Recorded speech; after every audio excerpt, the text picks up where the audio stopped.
RB Bragantino e Vasco no Brasileiro do ano passado se enfrentaram duas vezes. No primeiro turno em Bragança Paulista o jogo terminou empatado em 1-1 e no segundo turno, última rodada do Brasileirão, jogo que valia sua permanência na Série A, o Gigante da Colina venceu por 2-1 em São Januário lotado. A fase atual do Bragantino é bem irregular, estreou no Brasileirão desse ano com um bom empate com o Fluminense, por 2-2 no Maracanã, mas na Sul-Americana perdeu de 3-0 para o Racing da Argentina, em uma partida em que todo o time jogou muito mal. Mas devendo ser levado em conta que o Bragantino jogando em casa é muito forte, sendo muito difícil de ser vencido. Já o Vasco vai para o interior paulista embalado pela boa vitória na primeira rodada contra o Grêmio em São Januário, num jogo com decisões polêmicas da arbitragem, mas também com grande atuação do time da Colina e algumas atuações individuais de destaque, como Rossi, David e Matheus Carvalho. Desfalques. Além dos desfalques desde o início da temporada de Paulinho e Jair, o Vasco irá desfalcado de dois recentes problemas, Medel e Payet. O francês com problemas musculares, desfalcou o time na primeira rodada e permanecerá fora desse próximo jogo.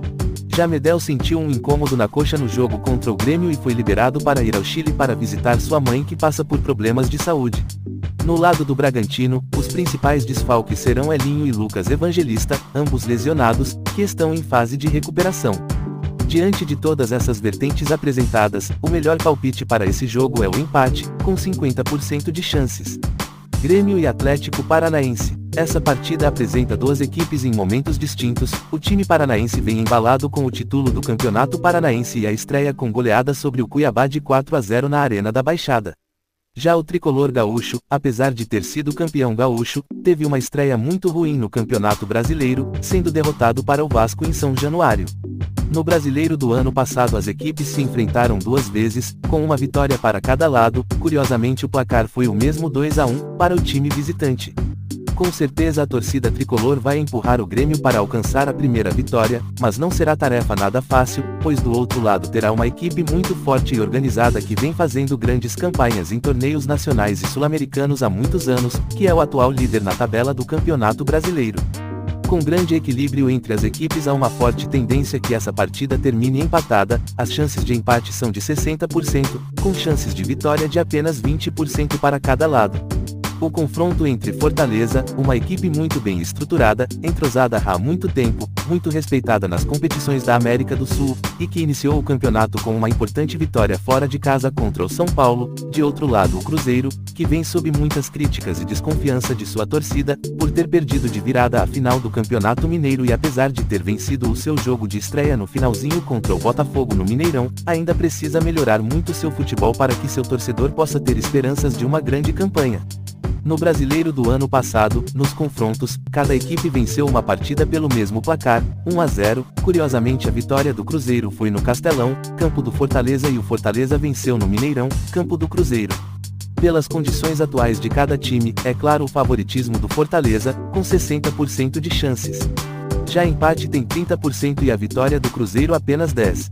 Internacional e Palmeiras é um dos jogaços da rodada. Por um lado o todo-poderoso Palmeiras no Parque Antártica, do técnico multicampeão Abel Ferreira, mas que ganhou do Vitória na Allianz Arena, na primeira rodada, mas com muitas dificuldades, e do outro um time igualmente forte que venceu o Bahia no Beira-Rio, em sua estreia no Brasileirão.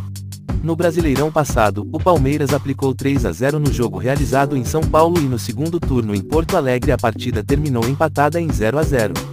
Lembrando que nos estaduais o Palmeiras foi campeão paulista sobre o Santos, enquanto o Internacional não passou das semifinais do Campeonato Gaúcho. Analisando o cenário atual das equipes conclui-se que o Palmeiras é favorito para esse jogo, sendo 50% de chances de vitória do Palmeiras, 30% de empate e apenas 20% de vitória do Internacional. Atlético Mineiro e Criciúma é um jogo que apresenta o maior favoritismo para uma das equipes. Afinal o Atlético, atual campeão mineiro, com um elenco milionário de Hulk, Paulinho, Gustavo Scarpa e companhia, não deverá ter dificuldade para vencer dentro do Mineirão um Criciúma recém-chegado à Série A e com um elenco muito mais modesto que o Galo. Diante disso as chances de vitória do Atlético Mineiro é de 70%, contra apenas 20% de chances de empate e 10% de vitória do Criciúma.